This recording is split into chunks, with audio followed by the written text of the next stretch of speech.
ദൈവനാമത്തിന് മഹത്വമുണ്ടാകട്ടെ. വീണ്ടും ബൈബിളിലെ പുസ്തകങ്ങൾ കൂടെ യാത്ര ചെയ്യുവാൻ കർത്താവ് നമ്മളെ സഹായിക്കുന്ന കൃപയ്ക്കായിട്ട് സ്തോത്രം ചെയ്യുന്നു. നമ്മൾ ഉൽപ്പത്തി മുതൽ ആരംഭിച്ച് പഴയ നിയമത്തിലെ പുസ്തകങ്ങൾ എല്ലാം തന്നെ കവർ ചെയ്യാനായിട്ട് കർത്താവ് നമ്മൾക്ക് സഹായിച്ചു. കഴിഞ്ഞ ആഴ്ചക്കാലം നമ്മൾ പുതിയ നിയമത്തിലെ മത്തായിയുടെ സുവിശേഷത്തിൻ്റെ ഒന്നാമത്തെ പാർട്ട് നമ്മൾ പഠിക്കുകയുണ്ടായി. കഴിഞ്ഞ ആഴ്ച ഞാൻ പറഞ്ഞതുപോലെ പുതിയ നിയമത്തിലേക്ക് കടന്നു വരുമ്പോൾ വളരെ ഒരു പ്രത്യേകതയാണ് നമ്മൾക്ക് കാണുവാനായിട്ട് സാധിക്കുന്നത്. കാരണം നമ്മുടെ കർത്താവായ യേശു ക്രിസ്തുവിൻ്റെ പ്രസൻസ് അവിടെയുണ്ട്. അവൻ തിരുവായി മൊഴിഞ്ഞ് അരുളി ചെയ്തതായ ദൈവത്തിൻ്റെ വചനം നമ്മൾ കേൾക്കുമ്പോൾ അത് വീണ്ടും വീണ്ടും വീണ്ടും പുതിയ അർത്ഥവും പുതിയ ജ്ഞാനവും പുതിയ മർമ്മങ്ങളും ഒക്കെ വെളിപ്പെടുത്തി തരുന്ന വിഷയങ്ങളാണ്. കർത്താവിൻ്റെ ആ സമയം മുതൽ ഈ കാലങ്ങൾ വരെ വലിയ വലിയ അപ്പോസ്തലന്മാരും പ്രവാചകന്മാരും ഒക്കെ ഓരോ വിഷയങ്ങളെക്കുറിച്ച് സംസാരിച്ചിട്ടും ഇതുവരെയും ആ വിഷയം പഴഞ്ചൻ വിഷയമായിട്ട് മാറിയിട്ടില്ല. ഓരോ ദിവസവും ഓരോരുത്തർക്കും ഓരോ അനുഭവങ്ങളുടെ മധ്യത്തിൽ പുതിയ അർത്ഥം നൽകി നമ്മളെ നടത്തുവാൻ തക്കവണ്ണം ബലമുള്ള വചനമാണ്. ഈ വചനത്താലാണ് നമ്മൾ ജീവിക്കുന്നത് എന്നാണ് യേശു നമ്മളെ പഠിപ്പിച്ചത്. നമ്മൾ നേരത്തെ പറഞ്ഞതുപോലെ തന്നെ ഒരു എക്സജസിസ് എന്ന് പറയുന്ന വിശദമായ ഒരു പഠനത്തിലല്ല നമ്മൾ പോകുന്നത്. എന്നാൽ ഓരോ ബുക്കും അതിൻ്റെ ആദ്യം മുതൽ അവസാനം വരെ ഉള്ളതായ കാര്യങ്ങൾ ജനറലായി നമ്മൾ ഒന്ന് ചിന്തിച്ചു പോവുകയാണ്. അപ്പോൾ തുടർന്ന് നമ്മൾ വായിക്കുമ്പോൾ നമ്മളുടെ വ്യക്തിപരമായ പഠനങ്ങളിലും അല്ലാത്തതായ പഠനങ്ങളിലും ഇങ്ങനെയുള്ളതായ പഠനം നമ്മളെ വളരെയധികം സഹായിക്കും. ഓരോ സാഹചര്യങ്ങൾ, ഓരോ വിഷയങ്ങൾ എന്തൊക്കെയാണ്, ഓരോ പുസ്തകത്തിലെ വിഷയങ്ങൾ ഏതൊക്കെ സാഹചര്യത്തിലാണ് ഈ കാര്യങ്ങളൊക്കെ യേശു പറഞ്ഞത് എന്നൊക്കെ മനസ്സിലാക്കുമ്പോൾ നമ്മൾക്ക് അതിന് പുതിയ അർത്ഥം നൽകി കർത്താവ് നമ്മളെ നടത്തുവാൻ തക്കവണ്ണം വിശ്വസ്തനാണ്. Praise God. കഴിഞ്ഞ ആഴ്ച നമ്മൾ പഠിച്ചത് എന്താണെന്ന് ചോദിച്ചു കഴിഞ്ഞാൽ, നമ്മുടെ യഹൂദന്മാരുടെ ഒരു രാജാവായിട്ടാണ് മത്തായി നമ്മുടെ യേശുവിനെ ചിത്രീകരിച്ചിരിക്കുന്നത് എന്ന് നമ്മൾ പഠിച്ചു. അത് ഉടനീളം മത്തായിയുടെ പുസ്തകത്തിൽ ആദ്യം മുതൽ അവസാനം വരെ ആ വിഷയം നമ്മൾക്ക് കാണുവാനായിട്ട് സാധിക്കും. പിന്നീട് യോഹന്നാൻ സ്നാപകൻ തന്നെ ഇൻട്രൊഡ്യൂസ് ചെയ്തതിന് ശേഷമായിട്ട് തൻ്റെ ശുശ്രൂഷ തുടർന്നുകൊണ്ടിരുന്നു. എന്നാൽ തൻ്റെ ശുശ്രൂഷയോടെ അവസാനിക്കുകയും തന്നെ പ്രസണിൽ ആക്കുന്നു എന്ന് അറിഞ്ഞപ്പോൾ യേശുവിൻ്റെ അടുക്കിലേക്ക് തന്നെ വിടുവിക്കുവാൻ വേണ്ടി അപേക്ഷിച്ചുകൊണ്ട് വന്നവരോട് യേശു പറയുന്ന സംഭാഷണങ്ങളെക്കുറിച്ചൊക്കെ നമ്മൾ പഠിക്കുകയുണ്ടായി. എന്നാൽ ചിലപ്പോൾ യോഹന്നാനെക്കുറിച്ച് നെഗറ്റീവായിട്ടുള്ള വേർഡാണ് സംസാരിക്കുന്നതെന്ന് തോന്നിയേക്കാം എങ്കിൽ തന്നെയും അതിനപ്പുറത്തായിട്ട് യോഹന്നാനെക്കുറിച്ച് നെഗറ്റീവായിട്ടുള്ള യാതൊരുവിധമായ വാക്കുകളും യേശു പറഞ്ഞിട്ടില്ല എന്ന് സൂക്ഷ്മമായി നമ്മൾ പഠിച്ചാൽ അവിടെ മനസ്സിലാകും എന്ന് നമ്മൾ കഴിഞ്ഞ ലെസണിൽ പഠിക്കുകയുണ്ടായി. പിന്നീട് യേശു കടന്നുപോയതായ 3 പരീക്ഷകൾ മരുഭൂമിയിൽ എങ്ങനെയാണ് സാത്താനെ ജയിച്ചത് എന്നുള്ളതായ കാര്യം നമ്മൾ പഠിച്ചു കഴിഞ്ഞ ലെസണിൽ. പിന്നീട് നമ്മൾ പഠിച്ചത് യേശു 12 ശിഷ്യന്മാരെ തിരഞ്ഞെടുക്കുന്നതായ വിഷയം നമ്മൾ പഠിച്ചു. ഇത് നമ്മൾ ചാപ്റ്റർ 5 മത്തായിയുടെ സുവിശേഷം 5-ാം അധ്യായത്തിലേക്ക് നമ്മൾ നോക്കുമ്പോൾ അവിടെ നമുക്ക് പ്രത്യേകിച്ച് കാണുവാനായിട്ട് സാധിക്കുന്നത്, യേശു ഒരു മലയുടെ മുകളിലേക്ക് കയറി നിന്ന് ജനങ്ങളോടും തൻ്റെ ശിഷ്യന്മാരോടും ഒക്കെ അഭിസംബോധന ചെയ്ത് സംസാരിക്കുന്നതായ ഘനമേറിയ വിഷയങ്ങളാണ് അവിടെ നമ്മൾക്ക് കാണുവാനായിട്ട് സാധിക്കുന്നത്. Praise God. അപ്പോൾ സ്വർഗരാജ്യത്തിൻ്റെ നിയമങ്ങൾ എന്തൊക്കെയാണ്? അപ്പോൾ മത്തായി ഇവിടെ എഴുതിയിരിക്കുമ്പോൾ നമ്മൾ നേരത്തെ പഠിച്ചു, യഹൂദന്മാരുടെ രാജാവായിട്ട് വന്നിരിക്കുന്നവനാണ്. ആ രാജാവിൻ്റെ രാജ്യത്തിന് ഒരു നിയമമുണ്ട്. ആ നിയമം രാജാവാണ് അത് പ്രൊക്ലെയിം ചെയ്യുന്നത്, ഡിക്ലെയർ ചെയ്യുന്നത്, അല്ലെങ്കിൽ അനൗൺസ് ചെയ്യുന്നത്. അപ്പോൾ ജനങ്ങളെ എല്ലാം കൂട്ടി വിളിച്ചിട്ട് തൻ്റെ രാജ്യത്തിൻ്റെ നിയമങ്ങളാണ് ഈ 5 മുതലുള്ളതായ അധ്യായങ്ങളിൽ നമ്മൾക്ക് കാണുവാനായിട്ട് സാധിക്കുന്നത്. അപ്പോൾ യേശുവിൻ്റെ ഈ രാജ്യത്തിലേക്ക്, സ്വർഗരാജ്യത്തിലേക്ക് കടന്നു വരുന്നവർ അനുഗ്രഹത്തിന് വേണ്ടി വിളിക്കപ്പെട്ടവരാണ്. അനുഗ്രഹത്തിന് വേണ്ടിയാണ് അവർ ഈ രാജ്യത്തിലേക്ക് കടന്നു വരുന്നത് എന്ന് നമ്മൾക്ക് കാണുവാനായിട്ട് സാധിക്കും. Praise God. എന്നാൽ ഇതിന് മുമ്പും യഹൂദന്മാരുടെ പഠിപ്പിക്കലിൽ അവരുടെ എത്തിക്കൽ ആൻഡ് ലീഗലിസ്റ്റിക് ടീച്ചിങ് എന്ന് പറയുമ്പോൾ അക്ഷരാർത്ഥമുള്ള ആ പഠിപ്പിക്കലിൽ, അല്ലെങ്കിൽ മോശ കൊടുത്ത ന്യായപ്രമാണം കല്ലിൽ എഴുതി വെച്ച്, അതുപോലെ ഘനമായിട്ട് കട്ടിയായിട്ട് എഴുതി വെച്ചിട്ട്, ആ കട്ടിയായിട്ട് തന്നെ അതിൻ്റെ ആ ഗൗരവത്തോടു കൂടെ അവർ പഠിപ്പിക്കുമ്പോൾ അവിടെ നമ്മൾക്ക് കാണാനായിട്ട് സാധിക്കുന്നത് അവർ വളരെ ലീഗലിസ്റ്റിക് ആയിരുന്നു യഹൂദന്മാർ. എന്ന് പറഞ്ഞാൽ എല്ലാം ലീഗലായിട്ട് കാര്യങ്ങൾ ചെയ്യണം. കരുണ എന്ന് പറയുന്നത് അവിടെ കാര്യമായിട്ട് ഒന്നും തന്നെ നമുക്ക് കാണാനായിട്ട് സാധിക്കില്ല പഴയ നിയമത്തിൽ.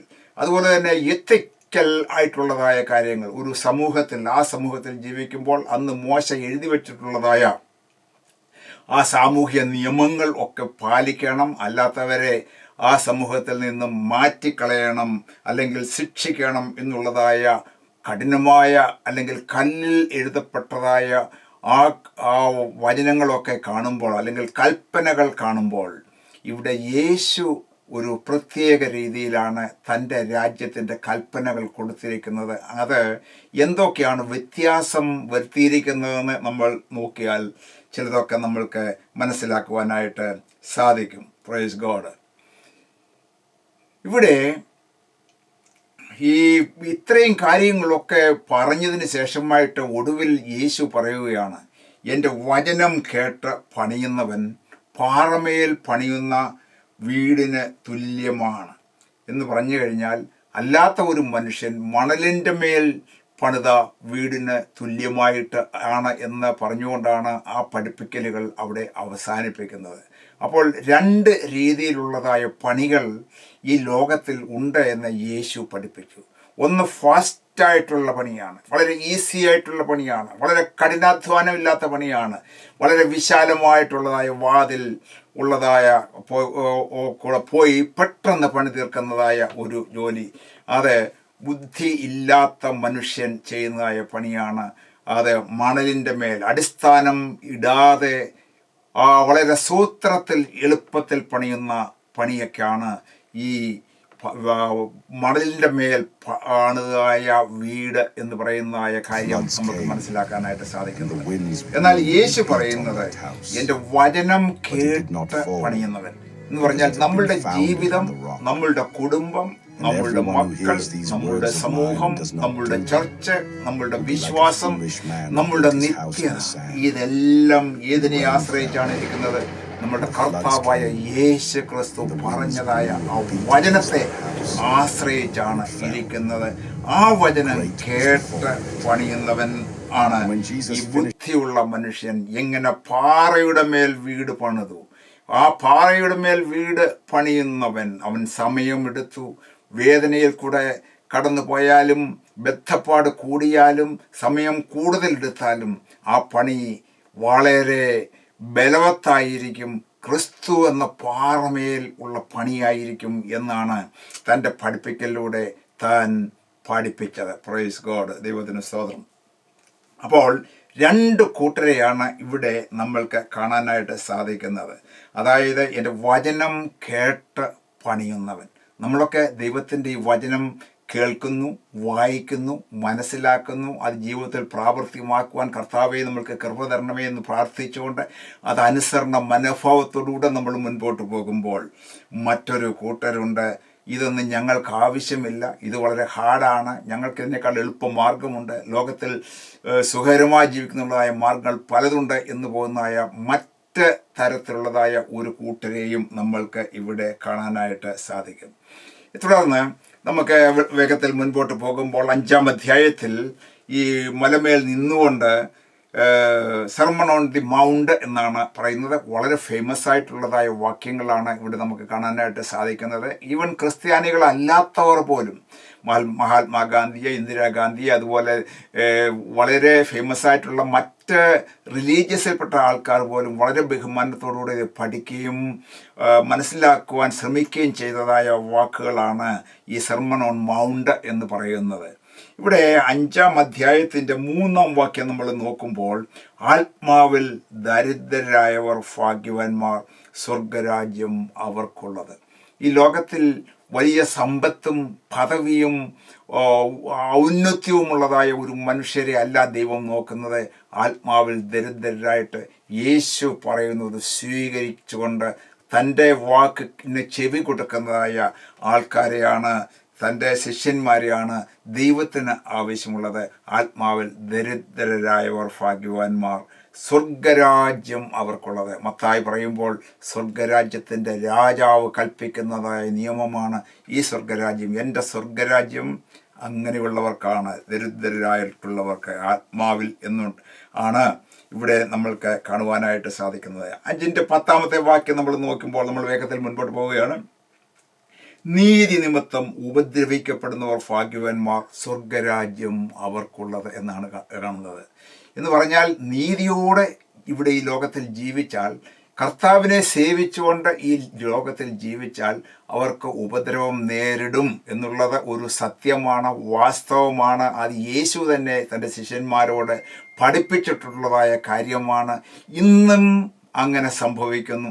കഴിഞ്ഞ കാലങ്ങളിലും നൂറ്റാണ്ടുകളിലും അപ്പോസ്തലന്മാരുടെ കാലങ്ങളിലും റോമൻ ഭരണകർത്താക്കൾ ഒക്കെ വളരെ അവരെ പീഡിപ്പിച്ചതുപോലെ ഇന്നത്തെ കാലത്തും പല രാജ്യങ്ങളിലും യഥാർത്ഥമായി യേശുവിനെ പ്രസംഗിക്കുന്നവരെ, കർത്താവിനെ സേവിക്കുന്നവർക്ക്, വിശുദ്ധ ജീവിതം നയിക്കുന്നവർക്ക് ഉപദ്രവം നേരിടും എന്നുള്ളത് കർത്താവ് പറഞ്ഞിട്ടുണ്ട്. അത് മുൻകൂട്ടി പറഞ്ഞിട്ടുണ്ട്. അതിൽ വിസ്മയിച്ചു പോകരുത് എന്നും യേശു പറഞ്ഞിട്ടുണ്ട്. Praise God. 5-ന്റെ 13-ാമത്തെ വാക്യം നമ്മൾ വായിക്കുമ്പോൾ നമ്മൾക്ക് കാണാനായിട്ട് സാധിക്കുന്നത്, നിങ്ങൾ ഭൂമിയുടെ ഉപ്പാകുന്നു. ഉപ്പ് കാരമില്ലാതെ പോയാൽ അതിന് എന്തുകൊണ്ട് രസം വരുത്താം. അതുപോലെ തന്നെ 14-ാമത്തെ വാക്യം നമ്മൾ വായിക്കുമ്പോൾ, നിങ്ങൾ ലോകത്തിൻ്റെ വെളിച്ചം ആകുന്നു.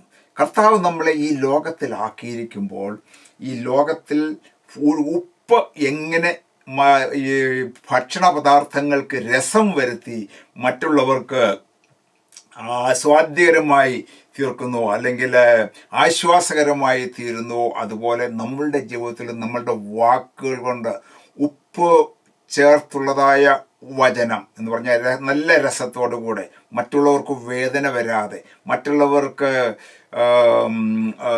മുഷിച്ചിൽ വരാതെ, അല്ലെങ്കിൽ മറ്റുള്ളവരെ മുറിപ്പെടുത്താതെ, അങ്ങനെ ഉപ്പ് രസത്തോടു കൂടെ നമ്മൾ സംസാരിക്കണം. നമ്മളുടെ സംസാരം മറ്റുള്ളവർക്ക് കർത്താവിൻ്റെ വചനപ്രകാരം ആയിരിക്കണം, നല്ല ഭാഷയിൽ സംസാരിക്കണം എന്നാണ് നമ്മളുടെ കർത്താവായ യേശു ക്രിസ്തു നമ്മളോട് പറയുന്നത്.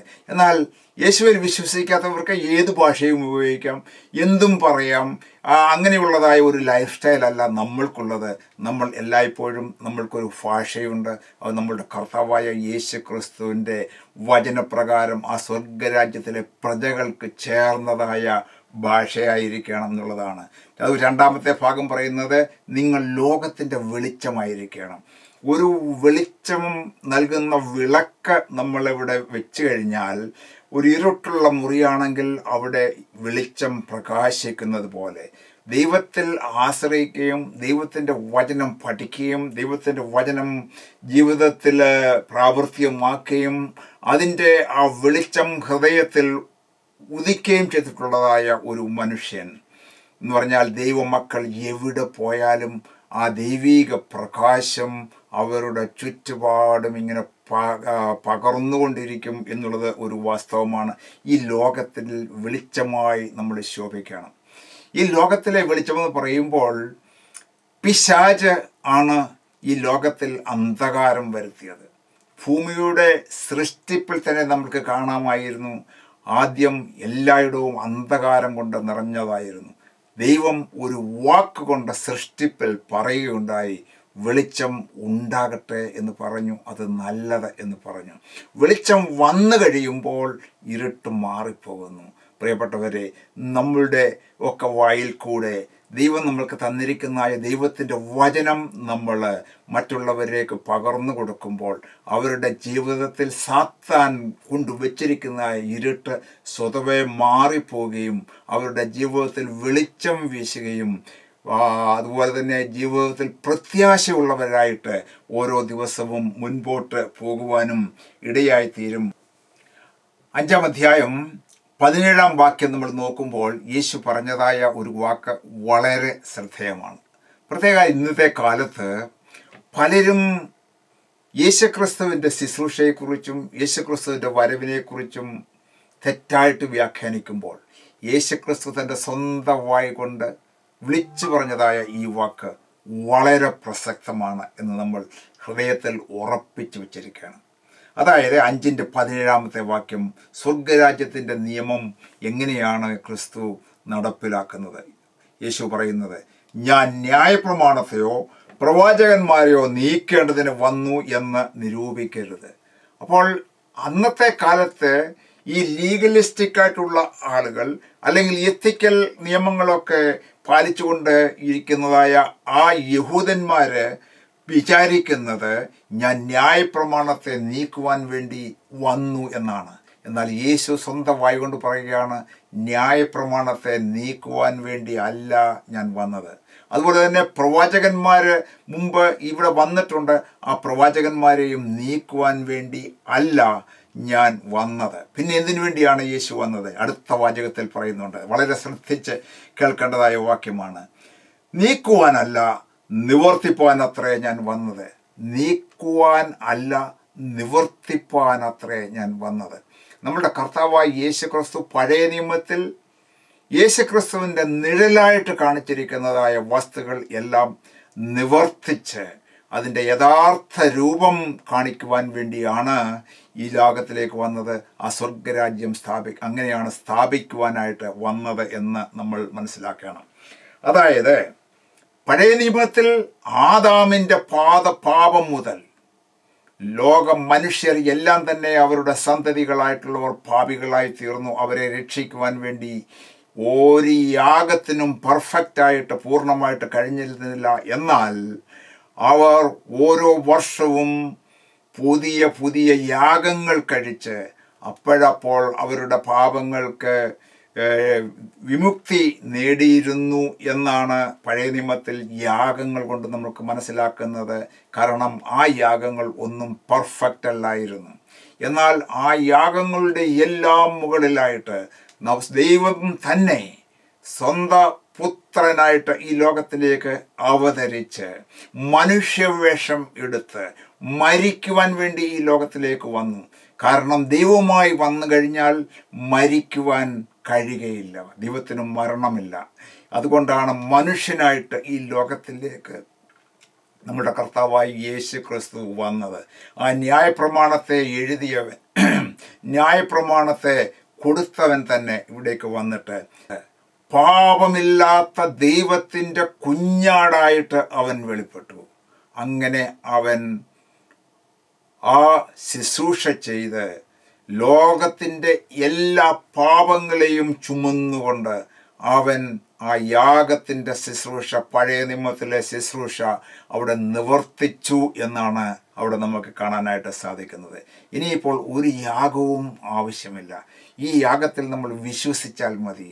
ഇത് അത്രമാത്രം പവർഫുള്ളായിട്ടുള്ളതായ യാഗമാണ്. അത് സുപ്രീം സാക്രിഫൈസ് ആണ് എന്നാണ് നമ്മൾക്ക് ബൈബിളിൽ നമ്മൾക്ക് കാണുവാനായിട്ട് സാധിക്കുന്നത്. അപ്പോൾ യേശു വന്നത് പഴയ നിയമം മാറ്റിക്കളയുവാനല്ല, നിവർത്തിക്കുവാനാണ്. ഈ പുസ്തകമൊക്കെ നമ്മൾ പഠിക്കുമ്പോൾ നമ്മൾക്ക് പലപ്പോഴും കാണാനായിട്ട് സാധിക്കും.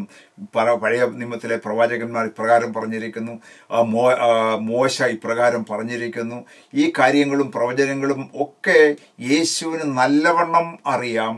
അതെല്ലാം ഉദ്ധരിച്ചുകൊണ്ടാണ് ഈ വചനത്തെ നിവർത്തിച്ച് ഇരിക്കുന്നത് എന്ന് നമ്മൾക്ക് മനസ്സിലാക്കുവാനായിട്ട് സാധിക്കും. യേശുക്രിസ്തുവിൻ്റെ പഠിപ്പിക്കൽ ഏറ്റവും വലിയ പഠിപ്പിക്കലാണ്.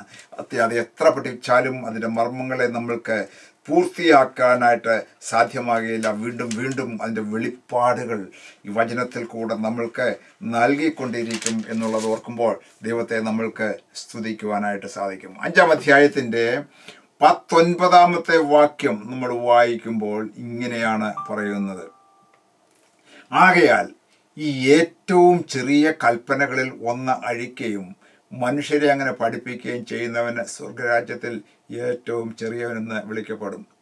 അപ്പോൾ ഇവിടെ യേശു പറയുന്നത്, യേശു പഠിപ്പിക്കുന്നതായ ഈ കൽപ്പനകൾക്ക് അതിൻ്റേതായിട്ടുള്ള വാല്യൂ കൊടുത്തുകൊണ്ട്, അതിൻ്റേതായിട്ടുള്ളതായ വില കൊടുത്തുകൊണ്ട് വളരെ സീരിയസ് ആയിട്ട് നമ്മൾ അനുസരിക്കണം, പഠിക്കണം, മറ്റുള്ളവരെ അതുപോലെ പഠിപ്പിക്കണം. അതാണ് നമ്മുടെ ഗുരുവായ യേശു ശിഷ്യന്മാരെ പഠിപ്പിക്കുന്നത്. നമ്മളൊക്കെയും അവൻ്റെ ശിഷ്യന്മാരാണ്. എന്നാൽ അതിൽ ഒന്ന് പറയുന്നതായ കാര്യം നമ്മൾ ശ്രദ്ധിക്കണം. ആകയാൽ ഈ ഏറ്റവും ചെറിയ കൽപ്പനകളിൽ ഒന്ന് അഴിക്കുകയും മനുഷ്യരെ അങ്ങനെ പഠിപ്പിക്കുകയും ചെയ്യുന്നവൻ സ്വർഗരാജ്യത്തിൽ ഏറ്റവും ചെറിയവനെന്ന് വിളിക്കപ്പെടും. ആരും സ്വർഗരാജ്യത്തിൽ ചെല്ലുമ്പോൾ ചെറിയവൻ എന്ന് വിളിച്ച് അപമാനിക്കപ്പെടുവാൻ, അല്ലെങ്കിൽ ആ മുൻനിരയിൽ നിന്നും പുറകിലേക്ക് മാറി നിൽക്കുവാനായിട്ട് ആരും ആഗ്രഹിക്കുന്നതായ കാര്യമല്ല. എന്നാൽ ഇവിടെ പറയുന്നത് ഈ ഏറ്റവും ചെറിയ കൽപ്പനകളിൽ, ഈ ദൈവത്തിൻ്റെ വചനത്തിൽ യേശു ഒത്തിരി കൽപ്പനകൾ നമ്മൾക്ക് തന്നിട്ടുണ്ട്. ആ കൽപ്പനകളിൽ ഒന്നുപോലും നമ്മൾക്ക് അഴിച്ച് മാറ്റിവെക്കുവാൻ പാടില്ല. ഇതങ്ങനെയല്ല, മറ്റേ ചാതി ചെയ്താൽ മതി എന്ന് പറയുവാൻ നമ്മൾക്ക് അവകാശമില്ല. അങ്ങനെ ആ കൽപ്പനകളിൽ ആ ചെറിയ ഒരെണ്ണമാണെങ്കിലും അഴിച്ച് മറ്റുള്ളവരെ അങ്ങനെ പഠിപ്പിക്കുകയോ തങ്ങളുടെ ജീവിതത്തിൽ അങ്ങനെയോ ചെയ്താൽ അവൻ സ്വർഗരാജ്യത്തിൽ ഏറ്റവും ചെറിയവൻ എന്ന് വിളിക്കപ്പെടുമെന്ന് പറഞ്ഞു കഴിഞ്ഞാൽ വളരെ വളരെ സീരിയസ് ആയിട്ടുള്ള ഒരു വിഷയമായിട്ടാണ് യേശു ഈ കാര്യം ഇവിടെ പറഞ്ഞിരിക്കുന്നത്. ഇനിയും 5:23 വാക്യം നോക്കാം. ഓടിച്ച് ചില ഭാഗങ്ങൾ മാത്രം ഓടിച്ച് നമ്മൾ മുൻപോട്ട് പോവുകയാണ്. 23 വാക്യം നമ്മൾ നോക്കുമ്പോൾ, ആകയാൽ നിന്റെ വഴിപാട് യാഗപീഠത്തിൽ കൊണ്ടുവരുമ്പോൾ സഹോദരന് നിന്റെ നേരെ വല്ലതും ഉണ്ടെന്ന് അവിടെ വെച്ച് ഓർമ്മ വന്നാൽ നിന്റെ വഴിപാട് അവിടെ യാഗപീഠത്തിൻ്റെ മുമ്പിൽ വെച്ചേച്ച് ഒന്നാമത് എന്ന് സഹോദരനോട് നിരന്നു കൊള്ളുക. പിന്നെ വന്ന് നിന്റെ വഴിപാട് കഴിക്കുക. നിന്റെ പ്രതിയോഗിയോടുകൂടെ വഴിയിൽ ഉള്ളപ്പോൾ തന്നെ വേഗത്തിൽ അവനോട് ഇണങ്ങിക്കൊള്ളുക. അല്ലാഞ്ഞാൽ പ്രതിയോഗി നിന്നെ ന്യായാധിപൻ സേവകനും ഏൽപ്പിച്ചിട്ട് നീ തടവിൽ ആയിപ്പോകും എന്ന് പറയുമ്പോൾ അവിടെ നമുക്ക് കാണുന്നത്, നമ്മൾ ദൈവത്തെ ആരാധിക്കുവാനായിട്ട് കടന്നു വരുമ്പോൾ വളരെ വിശുദ്ധിയോടുകൂടെ ദൈവസന്നിധിയിൽ ദൈവത്തെ ആരാധിക്കണം എന്നുള്ളതാണ് ദൈവത്തിൻ്റെ വ്യവസ്ഥ. ഒരു പ്രതിയോഗി എപ്പോഴും വഴിയിൽ നിൽപ്പുണ്ട് എന്ന് പറഞ്ഞാൽ പിശാചാണ്. അവൻ നിന്നെ കുറ്റം ചുമത്തുവാൻ വേണ്ടി നിൽക്കുകയാണ്. ഒരിക്കലും ഒരു പ്രതിയോഗി നമ്മളെ കുറ്റം ചുമത്തിക്കൊണ്ട് നിൽക്കുമ്പോൾ പ്രാഗൽഭ്യമില്ലാതെ ദൈവത്തെ ആരാധിക്കാനായിട്ട് പോകരുത്. നമ്മളെല്ലായ്പ്പോഴും പ്രാഗൽഭ്യത്തോടുകൂടെ ആ ദൈവസന്നിധിയിലേക്ക് കടന്നു ചെല്ലണം എന്നാണ് ദൈവത്തിൻ്റെ ആഗ്രഹം. വിശുദ്ധനായ ദൈവത്തെ വിശുദ്ധിയോടുകൂടെ അബ്ബാ പിതാവേ എന്ന് വിളിച്ചുകൊണ്ട് കൃപാസനത്തോളം അടുത്ത് ചെല്ലുവാൻ തക്കവണ്ണം പ്രാഗൽഭ്യം വേണം, അതിനുള്ള ധൈര്യം വേണം. പഴയ നിയമത്തിൽ മഹാപുരോഹിതൻ പോലും ആ കൃപാസനത്തിൻ്റെ അടുക്കിലേക്ക് വർഷത്തിൽ ഒരിക്കൽ ചെല്ലുന്നത് വളരെ ഭയത്തോടും വിറയലോടും കൂടെയാണ്. അരയിലൊരു ചങ്ങല കെട്ടിക്കൊണ്ടാണ് അവിടെ അകത്തേക്ക് കയറുന്നത്, അതിവിശുദ്ധ സ്ഥലത്തേക്ക് കയറുന്നത്. എന്തെങ്കിലും പാപം ചെയ്തിട്ടുണ്ടെങ്കിൽ അവൻ മരിച്ചു വീഴും. ചങ്ങല കൊണ്ട് വലിച്ച് എടുക്കണം. ആർക്കും അവിടെ കയറുവാനായിട്ട് അവകാശമില്ല. എന്നാൽ ഈ പുതിയ നിയമത്തിലേക്ക് നമ്മുടെ കർത്താവായ യേശു ക്രിസ്തു വളരെ ഉദാരമായ ഒരു നിയമമാണ് തന്നിരിക്കുന്നത്. യേശുവിൻ്റെ രക്തത്താൽ ശുദ്ധീകരണം പ്രാപിച്ചുകൊണ്ട് എല്ലാ കറകളെയും പോക്കിക്കൊണ്ട് കൃപാസനത്തോളം അടുത്ത് ചെല്ലുവാൻ നമ്മൾക്ക് ദൈവം അവകാശവും പദവിയും തന്നു എന്നുള്ളത് ഓർക്കുമ്പോൾ നമ്മൾക്ക് ദൈവത്തെ സ്തുതിക്കണം. ആരാധന വളരെ വിശുദ്ധിയോടുകൂടി ആയിരിക്കണം. അതാണ് ദൈവത്തിൻ്റെ രാജ്യത്തിലെ ഒരു നിയമം എന്ന് പറയുന്നത്. 5:27 വാക്യം നമ്മൾ നോക്കുമ്പോൾ അവിടെ പറയുന്നത് ഇങ്ങനെയാണ്: വ്യഭിചാരം ചെയ്യരുത് എന്ന് അരുളി ചെയ്തു, നിങ്ങൾ കേട്ടിട്ടുണ്ടല്ലോ. ഞാനോ നിങ്ങളോട് പറയുന്നത്, സ്ത്രീയെ മോഹിക്കേണ്ടതിന് അവളെ നോക്കുന്നവനെല്ലാം ഹൃദയം കൊണ്ട് അവളോട് വ്യഭിചാരം ചെയ്തു പോയി. അപ്പോൾ പഴയ നിയമത്തിൽ വ്യഭിചാരം ചെയ്യുന്നവരെ കല്ലെറിഞ്ഞു കൊല്ലണം എന്നൊക്കെയാണ് പഴയ നിയമത്തിൽ പറഞ്ഞിരിക്കുന്നത്. അത് ചെയ്യരുത് എന്ന് പറഞ്ഞിട്ടുണ്ട്. അപ്പോൾ പഴയ നിയമത്തിലെ വളരെ സീരിയസ് ആയിട്ടുള്ളതായ ഒരു പാപമാണ് അത്. എന്നാൽ യേശു പഠിപ്പിക്കുന്നത് എങ്ങനെയാണ്? സീരിയസ്നെസ് കുറച്ചാണോ സീരിയസ്നെസ് കൂട്ടിയാണോ? യേശുവിൻ്റെ പഠിപ്പിക്കൽ നമ്മൾ യഥാർത്ഥമായിട്ട് നോക്കുമ്പോൾ അത് വളരെ സീരിയസ് ആയിട്ടും പഴയ നിയമത്തേക്കാൾ വളരെ ഘനമേറിയതുമാണ് എന്ന് മനസ്സിലാക്കുവാനായിട്ട് ഈ ഭാഗം നമ്മൾക്ക് മനസ്സിലാക്കും. ഇവിടെ നമ്മൾ കാണുമ്പോൾ പഴയ നിയമത്തിൽ ഒരു സ്ത്രീ വ്യഭിചാരം ചെയ്യരുത് എന്ന് പറഞ്ഞിട്ട് വ്യഭിചാരം ചെയ്താൽ അതിൻ്റെ പ്രൂഫോടുകൂടെ അവളെ പിടിച്ചുകൊണ്ട് വന്നതിന് ശേഷം വിസ്തരിച്ചതിന് ശേഷം മാത്രമേ അവളെ കല്ലെറിഞ്ഞു കൊല്ലുകയോ അല്ലെങ്കിൽ ശിക്ഷിക്കുകയോ ശിക്ഷ വിധിക്കുകയോ ചെയ്യുള്ളൂ. എന്നാൽ ഇവിടെ യേശു പറയുന്നത് എൻ്റെ സ്വർഗരാജ്യത്തിൽ, എൻ്റെ രാജ്യത്തിലെ നിയമം എന്ന് പറയുന്നത് അതുവരെ നോക്കി നിൽക്കുന്നതായ ഒരു നിയമമല്ല. സ്വർഗരാജ്യത്തിലെ നിയമം എന്ന് പറയുന്നത് ഒരു സ്ത്രീയെ നോക്കി നിന്റെ ഹൃദയത്തിൽ അവളെ ആഗ്രഹിച്ചു ഹൃദയം കൊണ്ട് പാപം ചെയ്തു പോയാൽ ഹൃദയത്തിൽ തന്നെ ആ പാപം ചെയ്തു പോയി എന്നാണ്. അത് വളരെ സീരിയസ് ആയിട്ടുള്ള കാര്യമാണ്. മറ്റാരും കണ്ടില്ല, മറ്റാരും ഒന്നും നിന്നെക്കുറിച്ച് പറഞ്ഞില്ല, എന്നാൽ നിന്റെ മനസ്സാക്ഷിയിൽ നിന്റെ ഹൃദയത്തിൽ അത് മനസ്സിലാക്കാനായിട്ട് സാധിക്കും.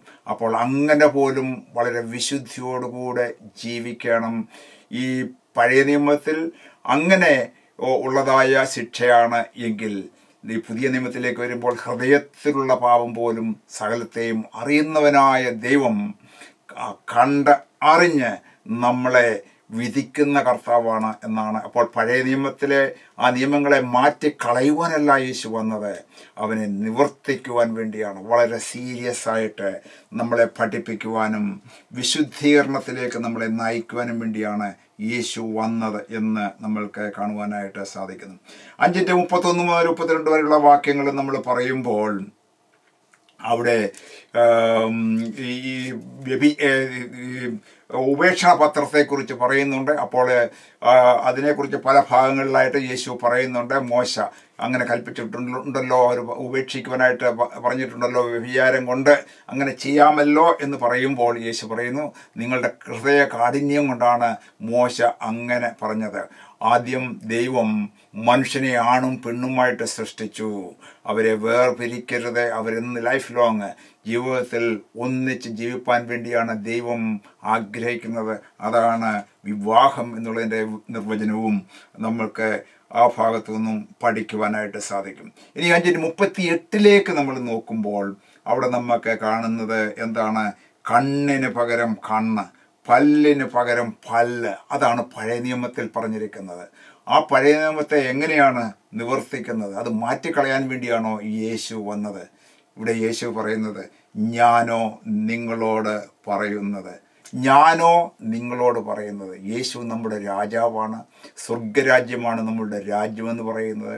ഈ ലോകത്തിൽ നമ്മൾ ജീവിക്കുമ്പോൾ കണ്ണിന് പകരം കണ്ണ്, പല്ലിന് പകരം പല്ല് എന്നുള്ളതായ ആ വൈരാഗ്യ ബുദ്ധിയോടുകൂടെ അവരോട് പ്രതികാരം ചെയ്യുവാൻ വേണ്ടി പഴയ നിയമത്തിൽ ദൈവം കൽപ്പന കൊടുത്തു എങ്കിൽ, അക്ഷരികമായി കൽപ്പന കൊടുത്തുവെങ്കിൽ, പുതിയ നിയമത്തിൽ യേശു വന്നപ്പോൾ അതിനെ വേറൊരു രീതിയിൽ നിർവചിച്ച് എന്ന് പറഞ്ഞാൽ അതിനെ പൂർത്തീകരിച്ചുകൊണ്ട് സകലവിധമായ പാപങ്ങളെയും തൻ്റെ രക്തത്താൽ ശുദ്ധീകരിക്കുവാൻ വേണ്ടിയുള്ള ഓപ്ഷൻ ഇട്ടുകൊണ്ട് അവരോട് നിങ്ങൾ ക്ഷമിക്കണം എന്നുള്ളതാണ് ഇത് യേശു പഠിപ്പിക്കുന്നത് എന്നാണ് ഇവിടെ നമ്മൾക്ക് കാണുവാനായിട്ട് സാധിക്കുന്നത്.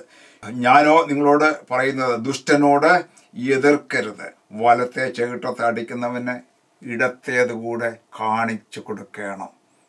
ഇന്നത്തെ ലോകത്തിലും നമ്മൾക്ക് മനസ്സിലാക്കുവാൻ വളരെ പ്രയാസമുള്ള കാര്യമാണ്. എന്നാൽ ക്ഷമയുടെ ഏറ്റവും ഉന്നതമായ ആ പദവിയാണ് നമ്മുടെ കർത്താവായ യേശു ക്രിസ്തു വരച്ച് കാട്ടിയിരിക്കുന്നത്.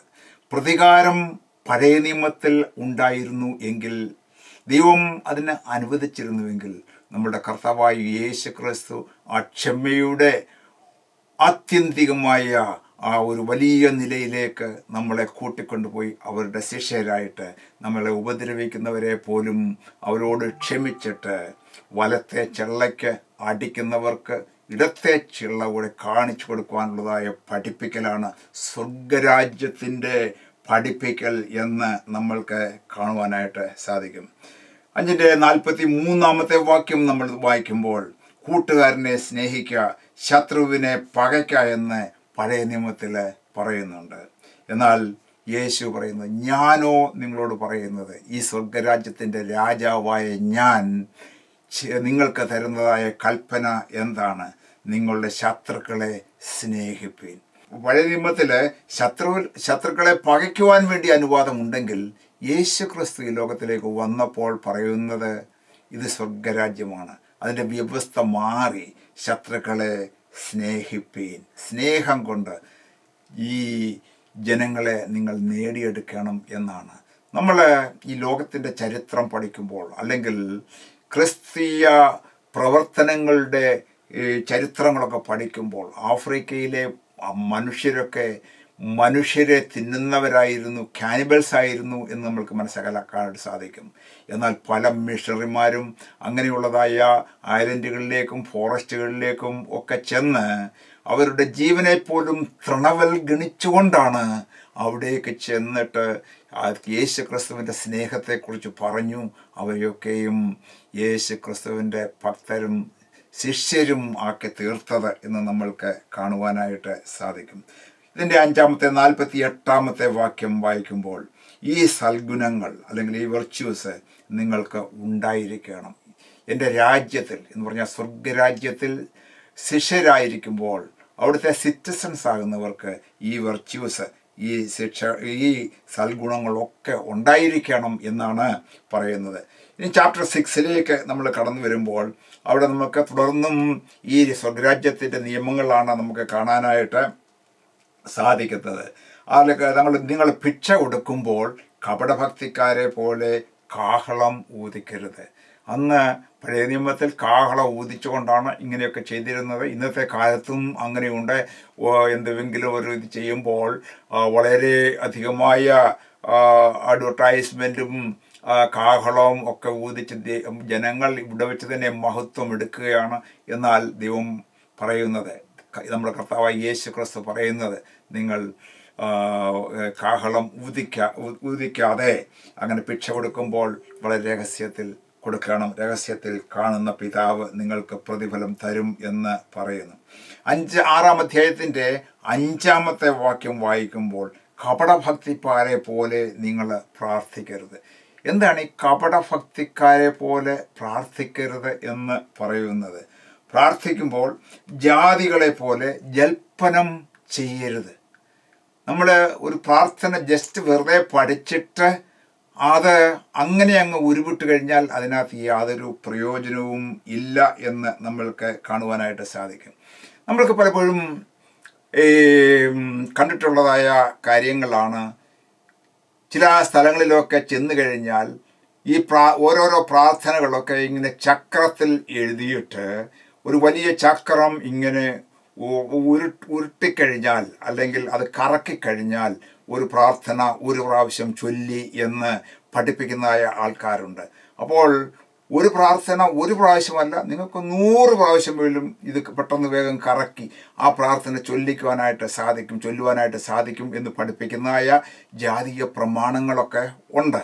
അതാണ് ഈ കപടഭക്തി എന്ന് പറയുന്നതും. ഭക്തിയില്ലാതെ ഇങ്ങനെ ഇതുപോലെ മനുഷ്യർ കാണേണ്ടതിന് വേണ്ടി ചക്രം കറക്കുന്നത് പോലെ കറക്കുന്നതായ ആ പ്രവർത്തനത്തിന് യാതൊരു പ്രയോജനവുമില്ല എന്നാണ് യേശു ഇവിടെ പഠിപ്പിക്കുന്നത്. ഇവിടെ 6-9 വാക്യം നമ്മൾ നോക്കുമ്പോൾ, കർത്താവ് ശിഷ്യന്മാരെ പ്രാർത്ഥന എങ്ങനെയാണ് പ്രാർത്ഥിക്കേണ്ടതെന്ന് ഞങ്ങളെ പഠിപ്പിക്കണമേ എന്ന് പറയുമ്പോൾ, കർത്താവ് ആ പ്രാർത്ഥനയുടെ ഒരു പാറ്റേൺ ആണ് ഇവിടെ നമ്മൾക്ക് കാണുവാനായിട്ട് സാധിക്കുന്നത്. Praise God. പലപ്പോഴും ഈ പ്രാർത്ഥന നമ്മൾ എല്ലാ ദിവസവും ചൊല്ലുന്നത് കൊണ്ട് പ്രശ്നമില്ല, അതുകൊണ്ട് കുഴപ്പമൊന്നുമില്ല. എന്നാൽ ഈ പ്രാർത്ഥന കർത്താവ് നമ്മളെ പഠിപ്പിച്ചതായ പ്രാർത്ഥനയുടെ ഒരു മോഡലാണ്. അല്ലാതെ കർത്താവിൻ്റെ പ്രാർത്ഥനയാണെന്ന് പറഞ്ഞുകൊണ്ട് നമ്മൾ ഇത് എല്ലാ ദിവസവും അങ്ങനെ ചൊല്ലണം എന്ന് ബൈബിൾ പഠിപ്പിക്കുന്നില്ല.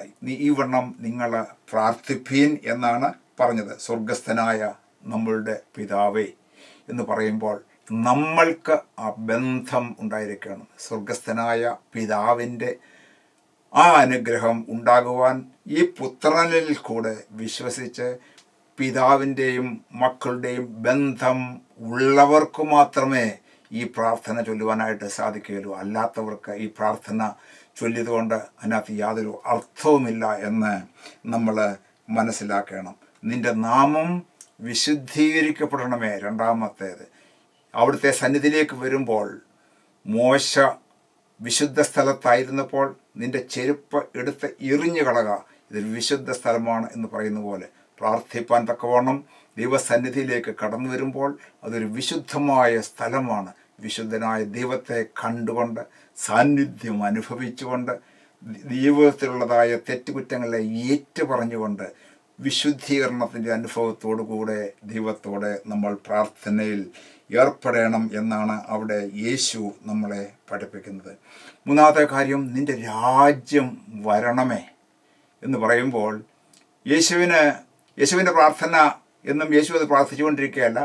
എന്നാൽ നമ്മൾ പ്രാർത്ഥിക്കണം, കർത്താവേ നീ രാജ്യം സ്ഥാപിക്കുവാനായിട്ടാണ് ഈ ലോകത്തിലേക്ക് കടന്നു വന്നത്. നിൻ്റെ രാജ്യം ഇപ്പോൾ തന്നെ ഇവിടെ ഉണ്ട്, എന്നാൽ അത് എൻ്റെ ഹൃദയത്തിൽ സ്ഥാപിക്കണം. യേശുവിൻ്റെ രാജ്യം, യേശുവിൻ്റെ ആ രാജത്വം എൻ്റെ ജീവിതത്തിൽ, യേശു എന്നെ ഭരിക്കുന്ന ഭരണകർത്താവാണ്. അങ്ങനെ യേശു എൻ്റെ ഹൃദയത്തിലും ചുറ്റുപാടുകളിലും ഈ ദേശത്തും ഈ ഭൂമിയിൽ എല്ലാം യേശുവിൻ്റെ രാജ്യം വരണം, ദൈവത്തിൻ്റെ രാജ്യം വരണം. പിതാവ് എങ്ങനെ ആഗ്രഹിച്ച പുത്രനിൽ കൂടെ ജനങ്ങളെ വീണ്ടെടുക്കുവാൻ വേണ്ടി ആഗ്രഹിച്ചു, അതുപോലെ അനേക വീണ്ടെടുപ്പുകൾ നടന്ന് ദൈവത്തെ രാജ്യം വിശാലമാകണമേ എന്നുള്ള ആഗ്രഹത്തോടുകൂടെ നമ്മൾ പ്രാർത്ഥിക്കുകയും അതിനുവേണ്ടി ദൈവത്തിൻ്റെ വചനവും ഈ സുവിശേഷവും പ്രചരിപ്പിച്ച് അതിനുവേണ്ടി നമ്മൾ ആഗ്രഹിക്കുകയും പ്രവർത്തിക്കുകയും